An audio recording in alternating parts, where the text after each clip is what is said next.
چھوٹی سی عمر تھی حضرت فاطمہ کی جب حضرت ختیجہ وصال کر گئی، تو کسی نے کہا فاطمہ سب سے پہلے گھر سے کب نکلنا ہوا؟ تو بخاری مسلم میں حدیث ہے، اللہ کے نبی نا بیت اللہ شریف کے سامنے سجدے میں تھے تو ابو جہل کو شرارت سوجی، شرارت۔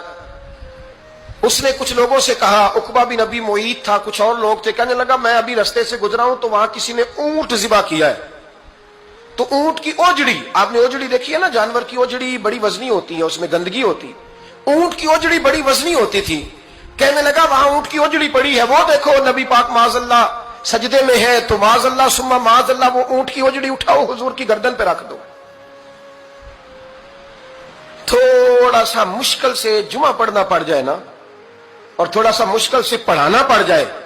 تو ہم دین کے بہت بڑے خدمت گزار بن جاتے ہیں۔ یہ دیکھو سجدے کتنی مشکل سے ہو رہے ہیں،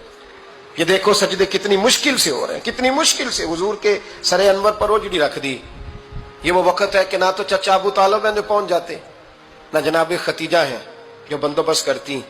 تو کسی نے نہ جناب ختیجہ کے دروازے کے سامنے منہ کر کے کہا کہ محبوب کے گھر والوں حضور کے سر اقدس پر اوجڑی رکھ دی ہے کسی، اور حضور سر اقدس اٹھاتے ہیں تو تکلیف محسوس کرتے ہیں۔ جناب فاطمہ کہتی ہیں پہلا دیہڑا تھا جب میں چہرے پہ کپڑا ڈال کے نہ تو اپنے بابا کے لیے نکلی، فرماتی پہلا دن تھا، میں حرم کعبہ میں پہنچی، حضور کو سجدے میں دیکھا تو چھوٹے چھوٹے ہاتھوں سے میں نے اوجڑی نیچے گرائی، حضور بولے کچھ نہیں، نہ میں نے کوئی بات کی، میں نے حضور کی انگلی کو تھاما اور میں کنویں پہ لے آئی، حضور بھی نہیں بولے، جناب سیدہ فرماتی میں میری بولی، حضور بیٹھ گئے اور میں کنویں سے پانی نکالنے لگی، میں حضور کی زلفیں دھوتی جاتی اور حضور روتے جاتے، زلفیں دھوتی جاتی اور حضور روتے جاتے۔ پھر حضرت فاطمہ نے جب حضور کی زلفیں دھو لیں تو ہاتھ اٹھائے، کہا اللہ جنہوں نے میرے بابا کو تکلیف دی ہے نا ان کو برباد کر دے۔ میں رات روایت پڑھ رہا تھا مشکات سے تو میں حیران ہو رہا تھا کہ یہ عجیب منظر ہے، یہ عجیب منظر ہے کہ جب طائف والے پتھر مارے اور نبی کریم علیہ السلام سے حضرت زید بن حارثہ کہ حضور دعا کریں گے تباہ ہو جائے، تو نبی پاک کہ نہیں زید میں نے نہیں ان کے لیے تباہی کی دعا کرنی، یہ نہیں ٹھیک ہوتے تو ہو سکتا ہے ان کی نسلیں ٹھیک ہو جائے۔ اور جب احد میں وہ لوگ پتھر مار کے دانت شہید کر دیں،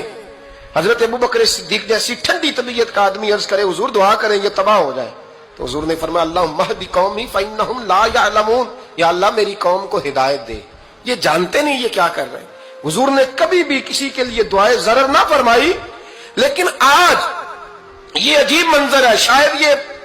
واحد وہ وقت ہے کہ جناب فاطمہ الزہرا نے جب کہا نا کہ اے اللہ انہیں برباد کر دے، انہوں نے آج میرے والد کو تکلیف دی ہے، حضرت فاطمہ کی دعا سن کے تو حضور نے بھی ہاتھ اٹھائے، کہا اللہ جیسے میری بیٹی کہتی ہے نا ویسے ہی کر دے، اللہ کر دے انہیں برباد، فاطمہ جیسے کہتی ہے ویسے، اللہ کرے آپ کو سمجھ آئے میری بات کی کہ وہاں نہ شدید تکلیف دی گئی، وہاں حضور نے کسی کے لیے ایسی دعا، اور یہاں فرمایا اللہ جیسے فاطمہ کہتی ہے ویسے، اللہ اکبر۔ حضرت عبداللہ ابن مسعود کہتے ہیں کہ وہ دعا بھی میں نے سنی، اور پھر میں نے ان سب لوگوں کو جن کے لیے جناب سیدہ نے دعا کی تھی، ان سب کو پھر میں نے بدر میں کٹتے ہوئے بھی دیکھا، میں نے ان کی لاشوں پر گھوڑے چلتے ہوئے بھی دیکھے، پھر میں نے دیکھا کہ صحابہ انہیں گھسیٹ کر کنووں میں ڈال